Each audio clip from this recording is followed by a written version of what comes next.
So, hey my friends, welcome. So, this is the answer booklet of Apal Mishra who secured the 9th rank in 2020. And we will be analyzing this thing, means its answer and this question as well. And we will have the idea because we are learning kind of techniques, strategies, time management skills and all through these answer booklets and from these toppers as well. And we have learned so much things, so many things, okay, from them. And if you really did kind of learn something from them, from these answer booklets and from these videos, you just have to let me know in the comment section. Or now I'll start the video. So this is the thing, tidal energy can be exploited to meet the energy resource crisis facing the world. Okay, मतलब देखिए question को आसानी समझते। Tidal energy, समय पहले तो tides क्या होता है पता है आपको, समंदर से मतलब पानी से रिलेटेड, वाटर से रिलेटेड बात हो रही है यहाँ पर। तो जो टाइड से हम जो एनर्जी बनाते हैं उसे हम एक्सप्लॉइट कर सकते हैं, मतलब एक तरह से शोषण कर सकते हैं। और दूसरे मायने होते हैं इसका पूरी तरीके से कोई चीज़ को इस्तेमाल करना। किसके लिए? आप ये टाइडल एनर्जी क्या आपको पता होना चाहिए, क्या सही में भी हम इसे इस्तेमाल कर सकते हैं, एक्सप्लॉइट कर सकते हैं, वो मायने आपको पता होना चाहिए। और किस लिए इस्तेमाल कर सकते हैं? Meet energy resource. क्यों? क्योंकि आज पूरा दुनिया इसके लिए क्राइसिस में फेस कर रहा है, प्रॉब्लम फेस कर रहा है। तो ये सारी चीज़ें क्या सच्ची में क्या कहेंगे हम, यूज़फुल है या नहीं, तो हमें वो देखना है। हम इसके लिए कुछ चैलेंजेस वगैरह भी लिख सकते हैं, जैसे बहुत सारे टॉपर्स लिखे हैं, तो उस अंदाज में मैं बोल रहा हूँ। ओके, सो चलिए देखते हैं। इंडिया के रिगार्डिंग भी बात करना है यहाँ पे वैसा। India depends on fossil fuels for around 60% of its energy needs, calling for new unconventional sources of energy. अब देखिए फॉसिल फ्यूल क्या होता है आपको पता है, जो क्या कहेंगे हम, जो कोल होता है, कोल प्रोडक्ट्स, नेचुरल गैस, जो मतलब जल्दी से ख़त्म हो सकती है, जैसे कोल भी ख़त्म हो सकता है, क्रूड ऑयल, पेट्रोलियम वगैरह, ये सारी चीज़ें क्या है, ख़त्म होने वाली चीज़ है। तो यही फॉसिल फ्यूल है। तो हम इसका 60% हमारे एनर्जी के लिए जो ज़रूरत है उसका इस्तेमाल करते हैं। तो अब ये अनकन्वेंशनल सोर्सेज़ की अभी मांग कर रहा है। अनकन्वेंशनल सोर्सेज़ क्या आपको पता है? इसे हम अनकन्वेंशनल सोर्स जो है, इसे हम रिन्यूएबल एनर्जी सोर्सेज भी कहते हैं। इसका मतलब ये है कि जो हम कुदरती चीज़ पर आप देखते हैं, अभी थोड़ा सा आंखें घुमाइए, अगर आप दिन में ये वीडियो देख रहे हो तो आपको सोलार एनर्जी, मतलब सूरज से आने वाली रोशनी नज़र आएगी।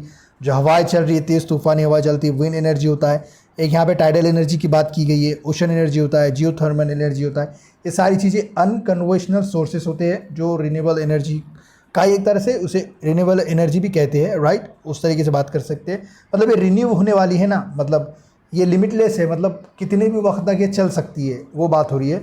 सो kinetic energy of the ocean can be harness. तो हम एनर्जी ले सकते हैं, कैनेटिक एनर्जी ओशन की, जो हार्नेस यानी उसके इस्तेमाल करना एक तरह से, ऐसा याद रखिए। सो इसका है टू मीट एनर्जी नीड्स। तो हम इस तरीके से वहीं घुमा फिर आ गए, ओशन की बात आ गई, वाटर्स की बात आ गई है, राइट? सो चलिए आगे बढ़ते हैं। अब देखिए टाइडल एनर्जी के एडवांटेजेस क्या है, वो बात हो रही है।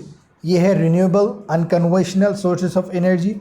रिन्यूएबल आपको मैंने बताया है कि ये मतलब जल्दी से रिन्यू हो सकते हैं, जैसे सूरज। ऐसा थोड़ी कि आज राइज हुआ और कल मतलब राइजिंग में एक बार सेट हुआ तो वापस आया ही नहीं, ऐसा नहीं होने वाला, राइट? तो वो है, और अनकन्वेंशनल सोर्सेज भी है। फिर लार्ज प्रेजेंस ऑफ ओशंस, ये भी है, हमारे पास बहुत सारा ओशंस पड़ा हुआ है, specially in countries like India with huge coast lines. तो हमारी भी कई तरफ से क्या है, जैसे क्या कहेंगे, केरला, तमिलनाडु में हम देखते हैं जो इंडियन ओशन है, वो सारी चीज़ें हमारे पास है, तो हम उसका इस्तेमाल कर सकते हैं। बहुत ज़्यादा कोस्ट लाइन है, कोस्टल एरिया, जो समंदर से लगकर एरिया है, उसी को हम कोस्ट लाइन कहते हैं, कोस्टल एरिया कहते हैं। So tidal energy projects do not call for large scale displacement of people। So ये जो प्रोजेक्ट है, जो भी हम एनर्जी यहाँ से निकालेंगे, टाइड से, समंदर से, ओशन से, तो ये क्या किस चीज़ की डिमांड नहीं करती है? लार्ज स्केल डिस्प्लेसमेंट, मतलब लोगों को हम large scale displacement of people, लोगों को डिस्प्लेस नहीं करना पड़ेगा, एक जगह से दूसरी जगह नहीं ले जाना पड़ेगा। अगर हमें ये करना है तो इसे हार्नेस करना है, इसे इस्तेमाल करना है, तो this is the thing. It will provide energy security to countries depending less on imports। Okay, so ये क्या करेगा? एनर्जी सिक्योरिटी भी देगा लोगों को कि, और ये जो हम इंपोर्ट करते हैं क्रूड ऑयल वगैरह, उसका भी क्या करेगा? ये कम करेगा उस चीज़ को भी, जिससे हमारा करंट अकाउंट डिफिसिट बढ़ते रहता है, उससे भी, उसमें भी क्या होगी? हेल्प होगी।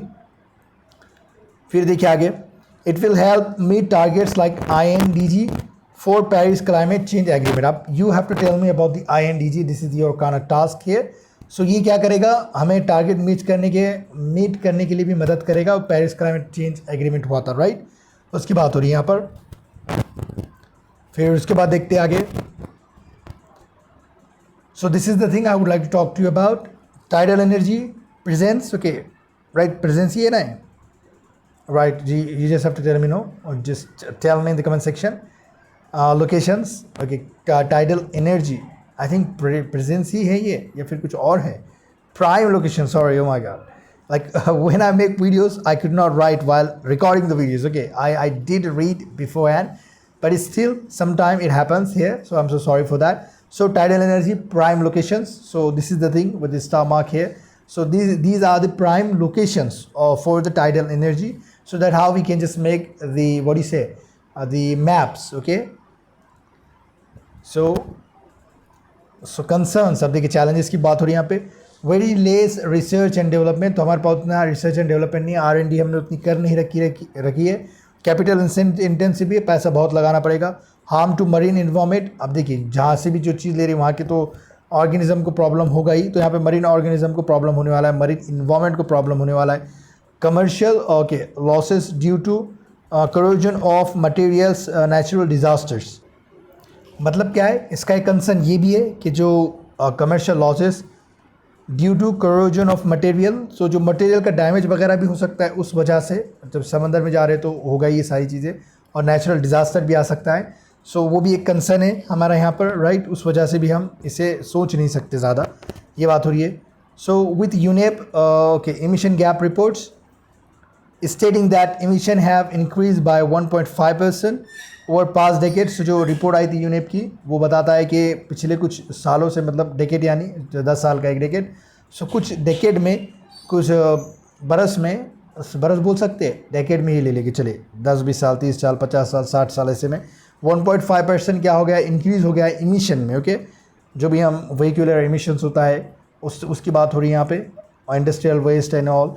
सो it is increasingly okay, it is increasing, ये बढ़ता ही रहा है. Imperative for countries to focus on new unconventional energy sources. तो यहाँ पे जस्टिफाई कर रही है कि हाँ हमें अनकन्वेंशनल एनर्जी के सोर्सेज की तरफ जाना है. ये इंपॉर्टेंट है, क्यों? क्योंकि अभी हम इंक्रीज़ कर रहे हैं इमिशन को, कार्बन डाइऑक्साइड बहुत बढ़ रहा है, ग्लोबल वार्मिंग हो रही है, क्लाइमेट चेंज हो रहा है, तो शायद उस वजह से we have to think about the unconventional what you say the energy sources.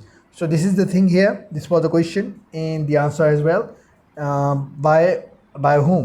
Apal Mishra, of course. Now, who has secured the 9th rank in UPSC 2020. And if you have learned something new, like as usual, you just have to let me know in the comment section. And if you want to share this video, there is like a button there. You can just see the arrow.